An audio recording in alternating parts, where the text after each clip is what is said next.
ស្ដីអាយដល់សម្រាប់ចឹងចាសួស្ដីម្ចាស់បងបាទជម្រាបសួរចាជំរាបសួរបងទេដឹងអូនម្ដាយអូនបង្គាប់ទេបងឆ្លៃដូចផ្ដេចខ្លាំងគិតថាខ្លួនបងក្រណាស់ខាងណាចាចាអូនឲ្យបងស្រឡាញ់អូនណាស់ចឹងមិនយល់ចិត្តបងសូបើកុំព្រួយម្ដេចមិនឲ្យព្រួយបើដឹងមិនបងត្រមដំដឹងម្ដាយមេ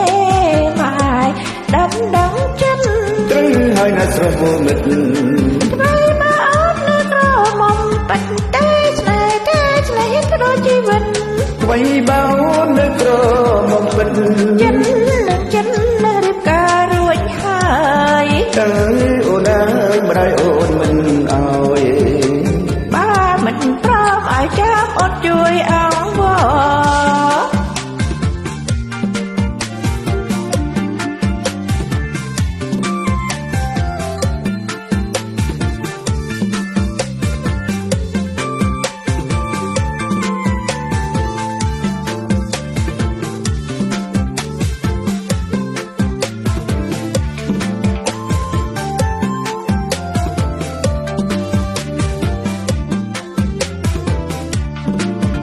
បងទេដឹងអូនម្ដាយអូនបង្គាប់ទេអត់តែដូចផ្ដេចខ្លាំងគាត់ថាខ្លួនបងក្រណាស់ខាងនឹងចា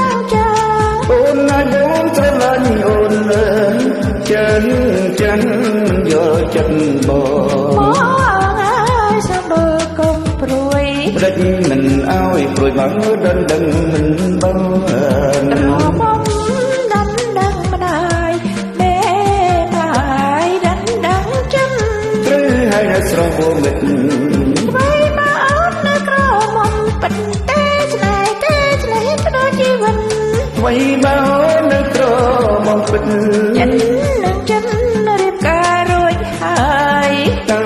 អូនអើយម្ដាយអូនមិនអើយបើមិនព្រមឲ្យចាំអត់ជួយអង្វរ